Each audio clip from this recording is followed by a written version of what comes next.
El desarrollo de la clase va a constar de la definición de punto, recta y plano, y nos vamos a referir específicamente a figuras planas que son muy utilizadas en arquitectura. Por ejemplo, los triángulos, los cuadriláteros, circunferencia y círculo, figuras circulares, y vamos a revisar posteriormente lo más importante, que son los ejercicios de aplicación en la arquitectura.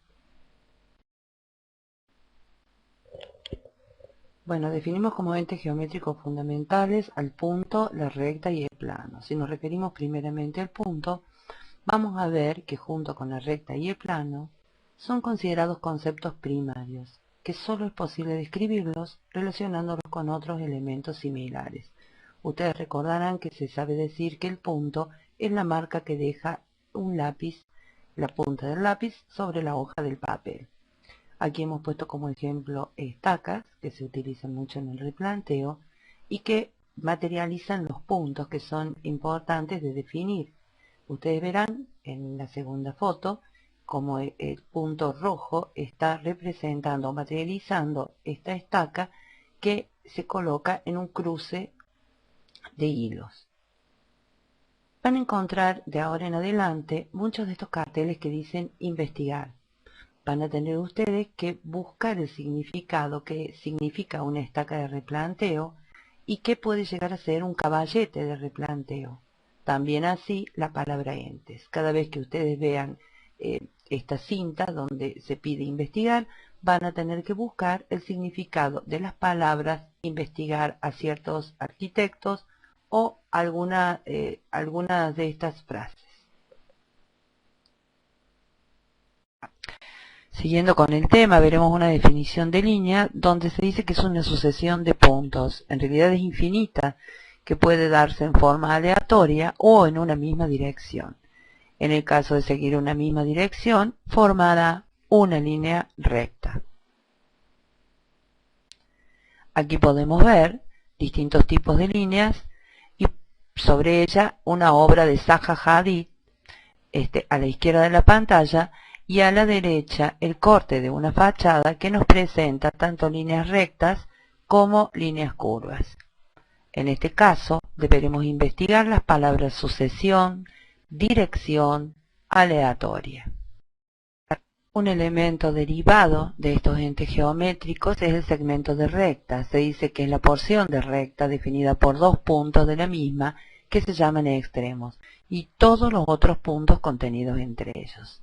Quiere decir que todos los puntos están en rojo que se encuentran entre A y B, y así también A y B son parte de este elemento geométrico denominado segmento de recta. Veremos ahora el plano, que es uno de los elementos más utilizados en la arquitectura, y es un ente que solo posee dos dimensiones, frente a la línea y a la recta que solo poseían una, que contiene infinitos puntos e infinitas rectas. ¿Cómo podemos definir o determinar un plano? Mediante tres puntos que no se encuentren alineados, mediante una recta y un punto que no pertenezca a la misma, por dos rectas que se cortan o por dos rectas paralelas. En general, la nomenclatura se da con una letra del alfabeto griego. Aquí vemos diversos ejemplos en la arquitectura. Fíjense, acá hay un plano o una porción de plano a la izquierda que forma un techo. Luego tenemos paneles solares que determinan porciones de plano rectangulares, una fachada y finalmente estamos viendo en el espacio un sistema de planos que se intersecan entre sí. En la próxima animación vemos qué es lo que tenemos que investigar. Las palabras alineados, paralelas, dimensiones. Veremos ahora las figuras planas y de qué se trata este tema. La geometría plana estudia las figuras planas que tienen únicamente dos dimensiones, solo dos, largo y ancho, polígonos, circunferencias, círculos. Ustedes pueden ver en la diapositiva que se encuentra a la izquierda un triángulo representando o materializando una esquina. Después tenemos distintas circunferencias que encierran porciones de plano llamadas círculos y también la figura emblemática de la arquitectura, que es el rectángulo en rojo. Las palabras clave son geometría plana, largo, ancho, figuras planas.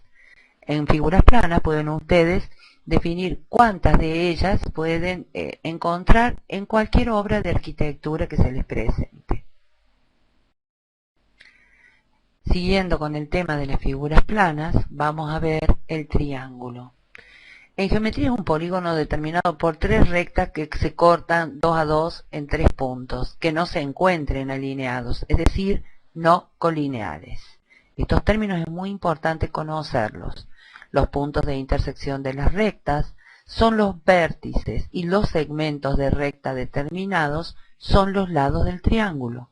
Dos lados contiguos forman uno de los ángulos interiores del triángulo. En el que está graficado en la figura, vemos como entre el lado C y A encontramos el ángulo beta, que es uno de los ángulos interiores, al igual que alfa y que gamma. Por lo tanto, podemos decir con total seguridad que todo triángulo tiene 3 ángulos interiores, 3 ángulos exteriores, 3 lados y 3 vértices. Aquí podemos ver la fotografía de distintas obras de arquitectura, donde a la izquierda, si bien se trata de un volumen, se puede ver claramente cómo este volumen surge de la intersección de distintos planos que generan porciones de plano triangulares. En el otro extremo tenemos una estructura que se materializa con triángulos. Si bien también aquí se trata de vigas que poseen un volumen, nosotros podemos esquematizarla como una trama de triángulos que generan a su vez otros polígonos de mayor complejidad.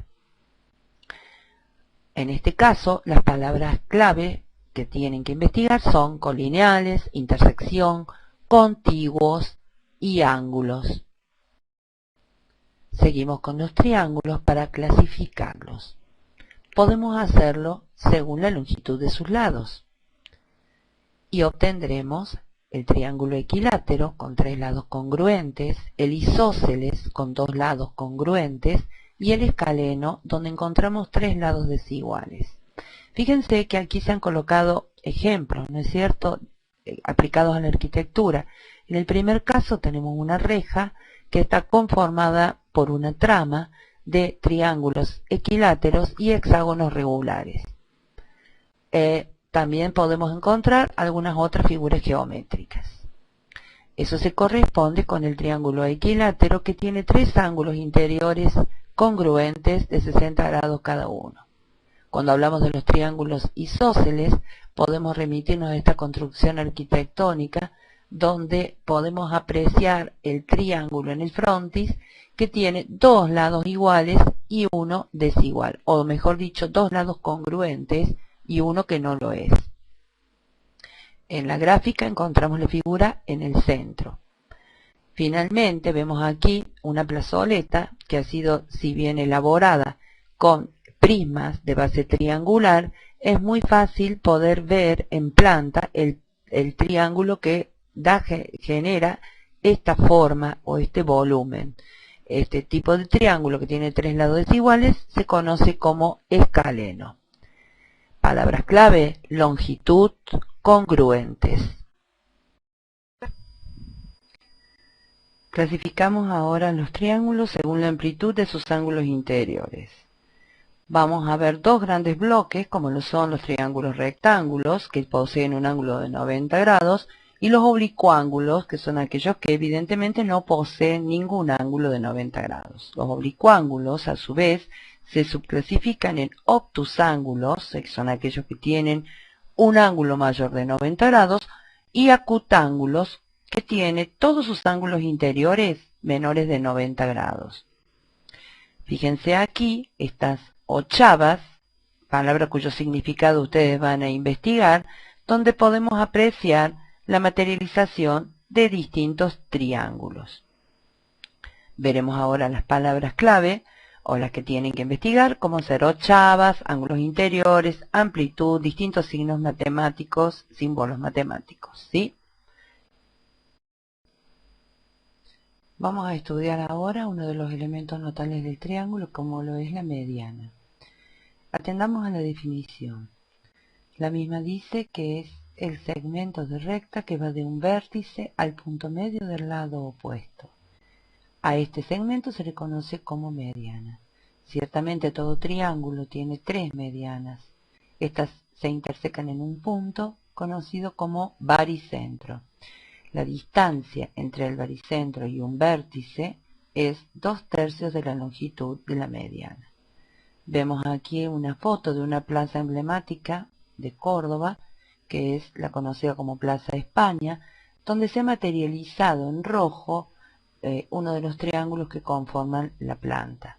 Pero si ustedes analizan atentamente esta planta, van a poder encontrar muchos polígonos a partir de los cuales podemos obtener distintos tipos de triángulos. A investigar: vértice, punto medio, lado, distancia, longitud. Y la obra, Plaza España, Córdoba, observarla y ver qué figuras geométricas planas podemos encontrar, cuántos triángulos podemos encontrar.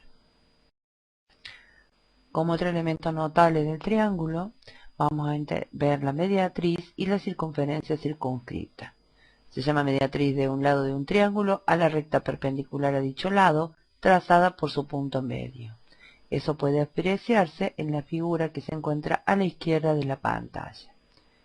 Por otra parte, las tres mediatrices de un triángulo son concurrentes en un punto que equidista de los tres vértices y que se conoce como circuncentro. Este circuncentro, este punto, es el centro de una circunferencia cuyo radio pasa por cada uno de los tres vértices.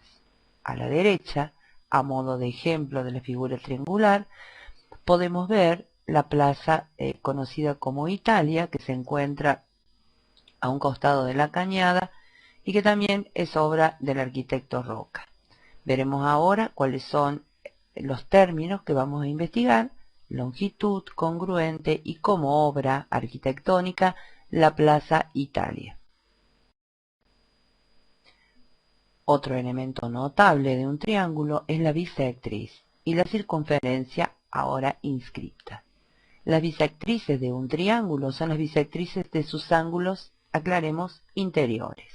Las tres bisectrices de un triángulo son concurrentes en un punto llamado incentro, centro de una circunferencia inscripta en el triángulo, que es tangente, por lo tanto, a los tres lados de dicho triángulo. Aquí volvemos a ejemplificar con la misma Plaza Italia y vamos a ver cuáles son las palabras a investigar: circunferencia inscripta, tangente geométrica, bisectriz de un ángulo. Alturas y ortocentro. Las alturas son también elementos notables de un triángulo. Decimos que se llama altura de un triángulo al segmento de recta que une un vértice del mismo con el lado opuesto o, en algunos casos, su prolongación, formando un ángulo recto. El lado opuesto es la base del triángulo. Todos los triángulos tienen tres alturas que se cortan en un punto, llamado ortocentro. Entonces, ¿cuántas bases va a tener un triángulo? Evidentemente tres. Depende de la posición en la que lo pongamos, podemos reconocerlo desde nuestros estudios anteriores como base. A la derecha una fotografía que corresponde al Puente de la Mujer en Puerto Madero, Buenos Aires, obra del arquitecto Calatrava. Vamos a ver ahora qué vamos a investigar: lado opuesto, tensores y esta obra. Fíjense que estas cuerdas que pueden apreciarse a la derecha de la pantalla en la fotografía del Puente de la Mujer sirven para material distintos triángulos semejantes en conjunto con la estructura de hormigón